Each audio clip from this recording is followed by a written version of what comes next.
I think Christians need to pay attention to what's happening in popular culture and popular music in the first instance because God is revealed in Scripture to us as one who's involved in the life of the world, all of the life of the world.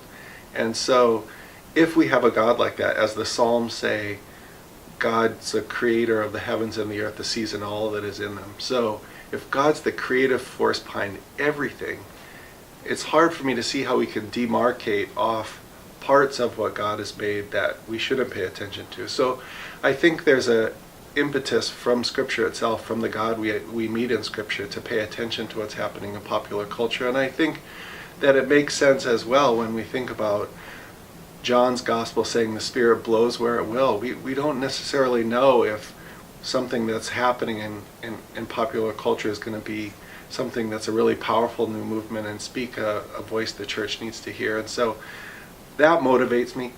A second reason I think it's important to pay attention to what's happening in popular culture is that it's popular, that people are listening to it. And so in Broken Hallelujahs, I talk about Focus on the Family's entertainment arm, Plugged In, and they review, as a conservative Christian organization, they review R-rated movies and explicit albums, not because they like them, but because they're popular and because they want to be engaging with what people are listening to or watching. And so I pay attention to what's popular and try and think about it. So for example, last year at the Grammy Awards, I just picked some of the top artists who won awards and dug a little deeper to find out about them. And this leads me to the third reason why I think paying attention to popular culture matters for Christians.